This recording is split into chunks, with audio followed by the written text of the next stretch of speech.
저는 그래도 한동훈 후보가 나머지 한 2주 정도의 시간 동안 뭐 하느냐에 따라서 그게 곧 자기 정치가 곧 당을 위한 정치가 될 수가 있어요. 그리고 그것이 곧 어찌 보면 차기에 이제 대선 이후에 열릴 뭐 당권이라든지 이런 관련한 것도 충분히 연결이 될 수 있다라는 부분에서 지금은 전력을 다해야죠. 지금은 김문수 후보에 대한 비토라든지 이런 것을 할 때는 아니라고 보여요. 오히려 정말 본인이 말했듯이 자기의 장기라고 할 수 있는 뭐 이재명 후보에 대한 비판이라든지 뭐 이런 당을 위한 것들을 지금 전면적으로 해줘야 되는 건 아닌가.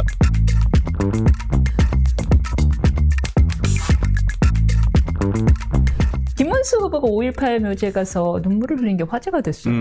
오. 그러니까 김문수 후보는 민주화 운동 관련한 유공자시잖아요, 스스로가. 네. 그렇기 때문에 좀 각별한, 그리고 이제 그 과거의 징역을 사시면서도 광주교도소에 수감돼 있는 상황에서 뭐 이러한 관련한, 그리고 특히나 박관현 열사와의 뭐 같은 방, 그 수감 장소가 같은 방이었다라는 부분, 이런 부분 등을 부각을 시키시면서 뭐 저는 김문수 후보가 민주화 운동에 대해서 얘기하는 부분에 대해서는 누구도 뭐 이의 제기를 할 수는 없을 거다 생각은 들어요.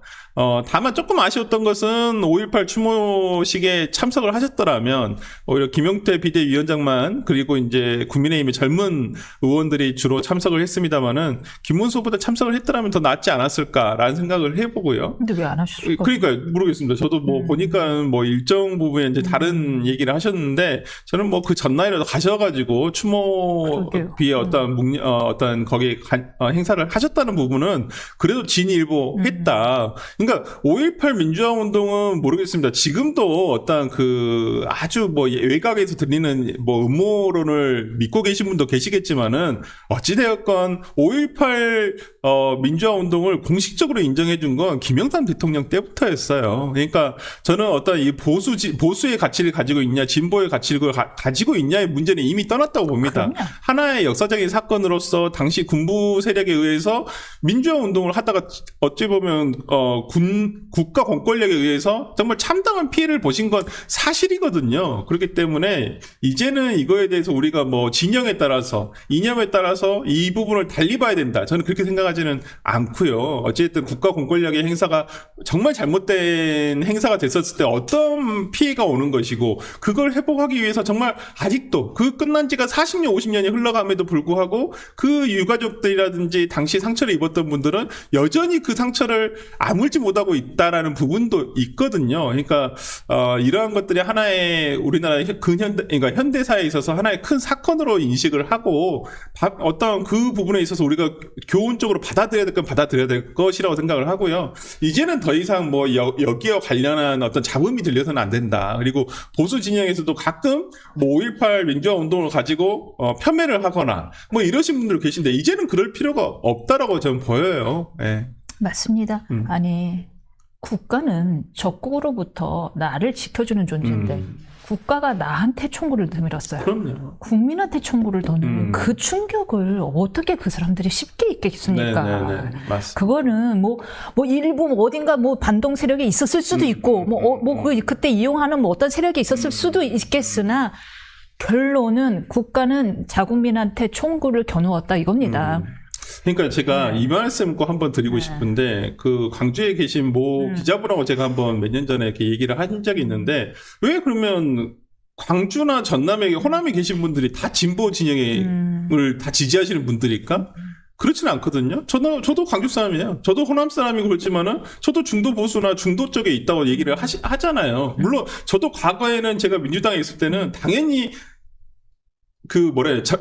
정치색도 지역색이 있다고 생각하거든요. 당연히 민주당에서 시작을 한다. 민주당 가치가 맞다라고 생각을 했다가, 저는 좀 달라진 계기가 여러 가지 계기가 있습니다만은, 이렇게 보수적인 분들하고, 보수 진영에 계신 분들하고 많은 얘기를 하고, 방송을 통해서 얘기를 하면서 좀 저는 달라졌거든요. 그러니까 제가 원래 가지고 있었던 가치에 대해서 제가 재확인을 한 것이거든요. 그래서 저는, 내가 진보 진영에서 추구하는 정책이라든지 이런 것을 더 지지하는지, 아니면 보수 진영에서 이걸 추구하는 정책을 더 지지하는지, 비교를 한번 해보니까 저는 제가 무조건 진보 진영에 있는 정책을 무조건 지지하지는 않더라고요. 제가 성향 자체가. 도저히 마음으로 받아들일 수 없는 것들이 있군요. 제가 특히나 북한 관련한 부분은 굉장히 보수적이에요. 제가 뭐 지금 뭐 국민의힘에 계신 정말 뭐 여러분하고도 얘기를 해봤지만 그 부분들보다도 더 보수적이에요. 제가 북한 관련해서는. 그래서 이런 부분 등은 내가 여러 가지 지점에 있어서 진보 진영이 잘하는 것도 있고 뭐 보수 진영이 잘하는 것도 있지만은 그러한 여러 가지 부분에 있어서 좀 다른 부분이 있어요. 근데 그러면 그 호남에 계신 분들이 국민의힘이라는 보수 진영의 정당을, 대표 정당을 지지하지 않을까. 근데 여기에 그 트라우마가, 계엄에 대한 트라우마가 있더라고요. 너희는 언제든지 우리를 어떤 그렇게 무력으로서 짓밟을 수 있어. 이런 트라우마가 있기 때문에 보수 진영에서 어떤 유화책을 내는 거예요. 그게 진짜야? 그랬는데 윤석열 대통령이 계엄이란 걸 또 해버린 거예요. 거기에 대한 트라우마가 쉽게 가시지가 않는 거예요. 내 남편이 나를 때린 것도 20년 갑니다. 네, 맞아요. 내 국민이, 내 나라가 나한테 총구를 든 걸 그걸 어떻게 쉽게 했겠습니까? 네. 그걸로 내가 내 자식을 잃었으면은 만약에. 그럼요. 그리고 저 또한 제가 그때 5살, 6살 때였거든요. 그때도 기억은 좀 나요. 일부분. 그렇기 때문에. 근데 저와 같은 기억을 공유하지 않은 사람도 있을 거예요. 지금 80년대 이후에 태어나신 분들은 모를 수도 있죠. 근데 70년대 중반, 70년대 초반에 아니면 그 전에 태어나셨던 분들은 생생히 기억을 하고 계시거든요. 그렇기 때문에 여기에 대한 어떤 보수 진영에서의 과거 이제 군부 독재 정권에서 이어지는 건 아니겠지만은 직접적으로 그래도 이제 우리가 보수와 진보를 굳이 두 개로 나눠서 생각을 하면 아무래도 보수 진영 정당이 과거에 어떤 전두환 군부 독재 세력을 이어받았다고 생각하시는 분들이 많기 때문에 그렇죠. 저는 이런 부분에 있어서 조금 더 진정성을 가지고 다가서야 되지 않을까. 되는데 그 트라우마를 건드린 게 윤석열 대통령이다 하는 그건 말씀을 어쩔 수 없죠. 주셨어요. 네. 그런데 윤 대통령이 바로 토론회 하루 전에 자진 탈당을 하면서 김문수 후보에게 힘을 모아달라고 부탁을 했는데 어떻게 보십니까? 뭐 만사지탄입니까? 아니면 뭐 그래도 도움이 될 거라고 보십니까? 뭐 도움이 안 되지는 않을 거라고 마이너스는 보여요. 아니나? 네, 마이너스는 아니지만 그렇다고 큰 플러스가 될까? 곱하기까지는 안 될 것 같아요. 곱하기 몇이 돼야 되는데 이 곱하기 0이 되면 그대로인데 0이 돼 버리는데 싫은데? 네, 플러스 그렇게 큰 점수는 아니라고 보고요. 왜 그러냐면 이걸 가지고 일주일 동안 또 시간 낭비를 해버린 거예요. 당 내에서 이걸 뭐 탈당을 하냐, 출당을 시키냐, 아니면 뭐 알아서 해라, 뭐 이런 그냥 말까할거 한다고 또 이 소중한 며칠을 또 보내버린 그러니까 거예요. 시간 많아요. 네, 아니 안 그래도 후보 선출이 늦어지고 후보가 확정되는 과정에서도 잡음이 많아가지고 정말 보수 진영 내의 유권자들마저도 실망을 많이 시켰는데 이것 가지고도 지금 맨날 며칠을 얘기를 했었잖아요. 뭐 김용태 의원이 전화를 드리겠다, 찾아가겠다. 뭐 그런데 이제는 또 그런 문제가 뭐 아무 문제 아니다 이런 식으로 하다가 결국에는 지난주 목요일 날, 그러니까 금요일 날 아침에 이제 탈당을 하신 건데. 조금 더 일렀으면 어땠을까라는 생각이 들고, 뭐, 이게 하나의 큰 모멘텀은 안 되겠지만은, 뭐, 어찌됐든 간에 윤석열 대통령 탈당 이후에는 당에서 어떤 한동훈 전 대표라든지 이런 분들이 유세에 참여를 하겠다라고 하기 때문에 하나의 모멘텀은, 조그만 모멘텀 자체는 됐다라고 생각을 합니다. 말씀하신 대로 진짜 이제 20일부터 내일이죠. 본격적인 지원 유세에 나서는데 뭐 다른 지금 특별한 건 맞지는 않는다고요. 그 유세 어느 정도로 도움이 될까요? 뭐 그래도 이번 전당대회 후보 결정 과정에서 전당대회를 통했을 때 2위 후보였어요. 그것도 43% 전체적으로 보면 한 43%의 득표를 가진 후보이기 때문에 뭐 한동훈 전 대표가 어떤 팬덤을 가지고 있다라는 것은 누구도 부인하지 못하잖아요. 특히나 보수 진영 내에서는 유일한 팬덤을 가지고 있는 정치인이라고 할 수 있거든요. 그런 면에서라면 또 한동훈 후보가 이렇게 움직여 줌으로써 뭐 자기 정치한다는 얘기도 들을 수는 있겠지만 어쨌든 김문수 후보에게 도움이 되리라고 저는 봅니다. 아무래도 한동훈 전 대표의 지지자들 중에서는 지난 경선이 마치고 난 다음에는 투표를 포기하겠다고 하신 분들이 굉장히 많았거든요. 차라리 그렇다고 한다면 이러한 분들까지 특히나 뭐 이재명 후보를 지지하지는 않겠지만은 나는 뭐 김문수 후보도 좀 그래라고 생각했던 분들이 분명히 계실 거거든요. 근데 그분들이 투표장에 안 오실 수가 있는데 그분들을 투표장으로 끌어내는 건 또 한동훈 후보의 어떤 역할이라고 생각을 하기 때문에 저는 그래도 한동훈 후보가 나머지 한 2주 정도의 시간 동안 뭐 하느냐에 따라서 그게 곧 자기 정치가 곧 당을 위한 정치가 될 수가 있어요. 그리고 그것이 곧 어찌 보면 차기에 이제 대선 이후에 열릴 뭐 당권이라든지 이런 관련한 것도 충분히 연결이 될 수 있다라는 부분에서 지금은 전력을 다해야죠. 지금은 김문수 후보에 대한 비토라든지 이런 것을 할 때는 아니라고 보여요. 오히려 정말 본인이 말했듯이 자기의 장기라고 할 수 있는 뭐 이재명 후보에 대한 비판이라든지 뭐 이런 당을 위한 것들을 지금 전면적으로 해줘야 되는 건 아닌가라는 생각이 좀 듭니다. 맞네요. 그 당권을 위해서라도 지금은 전면적으로 도와줘서 네. 비난의 여지를 없애야 되는데 참 또 그래도 꼬투리 잡기 좋아하는 사람들이 있어요. 또 이렇게 나서겠다라는 걸 가지고 일부 친윤 세력들은 저거 봐봐 당대표려고 저러는 거야. 아니 당대표 하려고 하면 뭐 그게 나쁜 겁니까? 아니, 그럼 그러면 아니 모든 맞네. 정치인들이 다 욕망 있지. 그럼요. 정치적인 욕심이 있어서 하는 것이고 모든 정치인들의 어떤 초선 의원들 다 물어보면 당신의 마지막 꿈은 뭐예요? 전 대통령 하고 싶은데요. 다 그러시잖아요. 뭐 이제 그런 거지. 나는 뭐 지구 네. 평화입니다. 이럽니까? 아니 그러면 어떤 정치인이 정치에 대한 욕망을 드러낸다 해서 그게 욕먹을 일인가요? 저는 그렇지는 않다고 보거든요. 아니 그러면 그걸 그걸 또 막으시려는 분들이 계실 거 아니에요. 그분들도 다 그분들의 정치적 욕망이죠. 그러네. 예. 그걸 가지고 뭐라고 하면 좀 이상한데. 자기들도 자기들 욕망이면서. 네, 맞죠. 하와이 특사단이 출국했어요. 유상범 의원 등이 김문수 후보가 이제 직접 쓴 손편지를 들고 갔는데 원래 둘은 이제 예전에 정계 입문도 같은 해 했었고 그렇죠. 정계 입문 네. 동기잖아요. 네. 그래서 뭔가 각별했던 사이를 이번에 경선 과정에서도 보여주셨는데 이 홍 전 시장 이재명 후보로부터도 수차례 러브콜을 받았는데 과연 어떻게 마음을 돌릴 여지가 있다고 보십니까? 글쎄요. 그러니까 오시지는 못할 것 같고요. 오시면 대박인데. 오시면 약간 좀 대박이에요. 왜 대박이에요? 아니, 오시면 그래도 홍준표 시장이 그래도 국민의힘에 대한 마지막 뭐 이미 당은 떠나셨지만 그래도 일단 좀 마지막 그래도 이런 뭐 봉사? 저는 오히려 오신다고 하면 본인의 정치 생명은 더 연장될 것 같아요. 오케이. 정계 은퇴가 아니라 오히려 더 연장될 수 있다고 보는데 시지는 쉽지는 않겠지만 뭐 그 과거와 같이 어떤 국민의힘에 대한 뭐 비판이라든지 이런 것들을 조금 거두시지 않을까라는 생각이 좀 들고요. 아니 그래도 뭐 홍준표 시장한테 뭐 본인 그러면 선거날 투표하신다고 하면 누구 찍으실 거예요 하면 뭐 이재명 후보 찍겠습니까?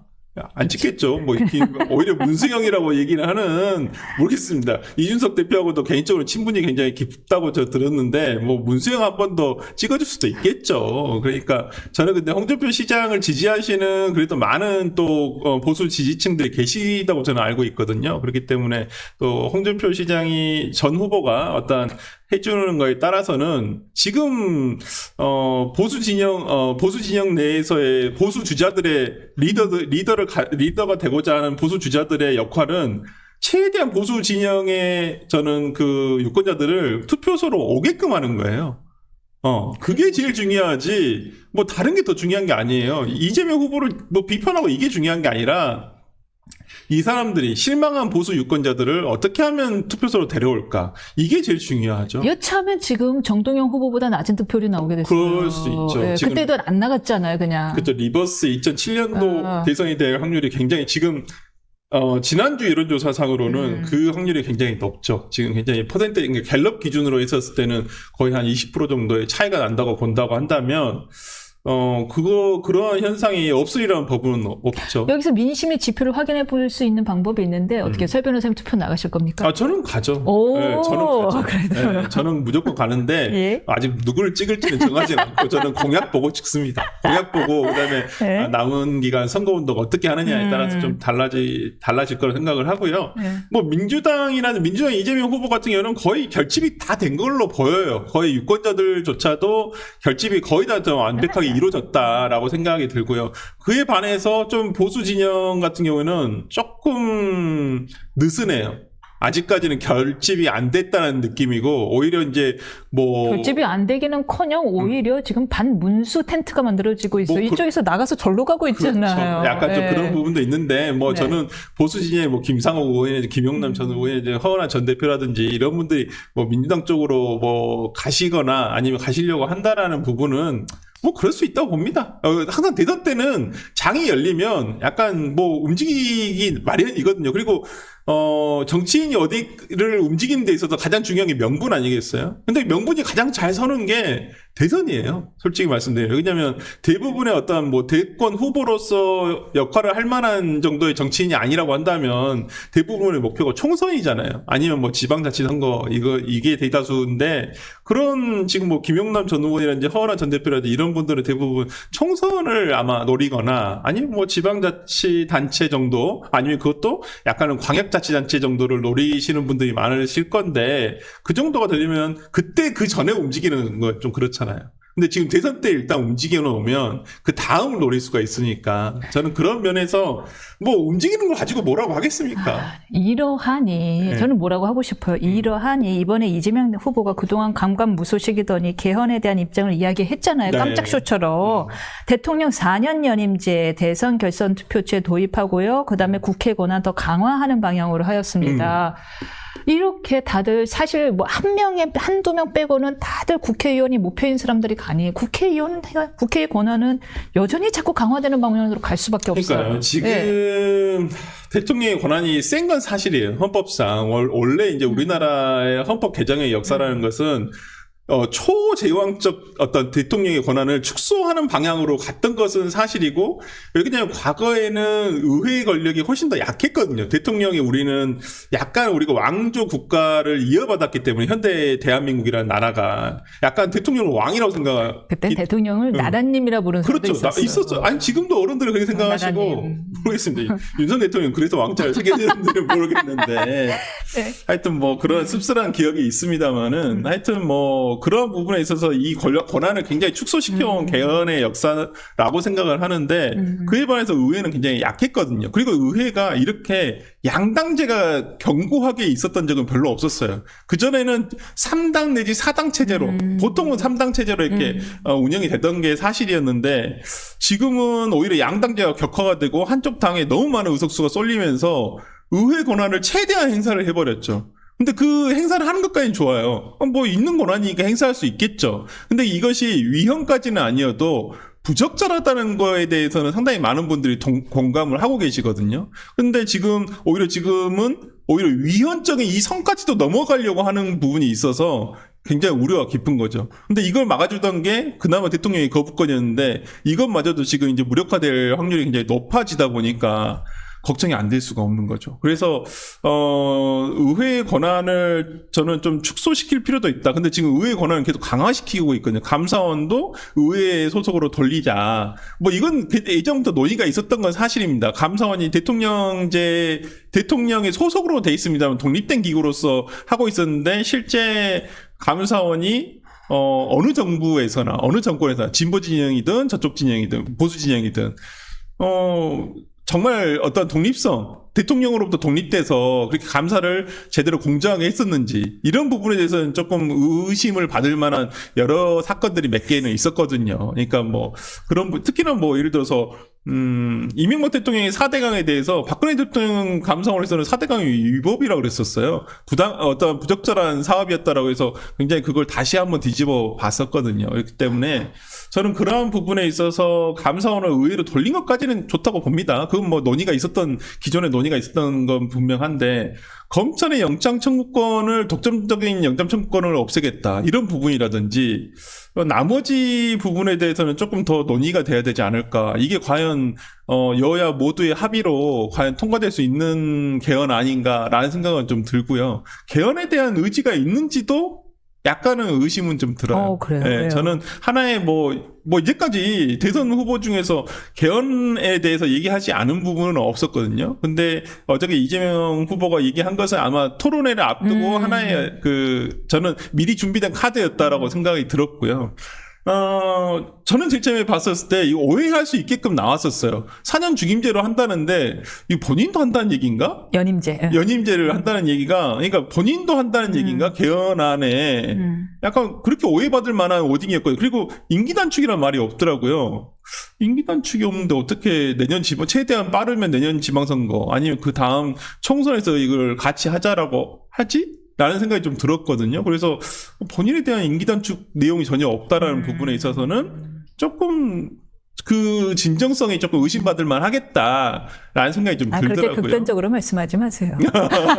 너무 단순하게 보시는 그리고 거고요. 저는 개인적으로는 잠깐 선거 토론 패러디한 겁니다. 제가 비난한 게 아니고요. 저는 개인적으로는 총선과 대선을 일치시키는 건 저는 개인적으로 별로 반대예요. 저는 오히려 이것을 나눠야 된다 생각해서 저는 개인적으로 5년 다 채우셔도 된다고 생각해요. 3년 굳이 하실 필요 없다. 5년 뒤에 지방선거 할 때 그냥 대선과 같이 있으면 좋겠다라고 저는 개인적으로 생각을 하는데 뭐 다들 지금 3년만 총선하고 대선을 같이 일치시키자고 하시는 분들이 많으니까 그거 이제 뭐 정치권에서 판단을 하고 국민의 선택을 받으면 될 문제이긴 합니다만은 그런 부분에서 어떻게 이재명 후보가 내놓은 개헌안이 근데 뭐 본인은 안 된다는 게 자기 때 그때 대통령엔 안 된다는 게 헌법에 적혀져 있으니까. 그렇죠. 우리 그거는 128조에 있죠. 예. 근데 그것도 고칠 수 있지 않나요? 그렇군요. 뭐든 한다. 아니 고칠 수 있니?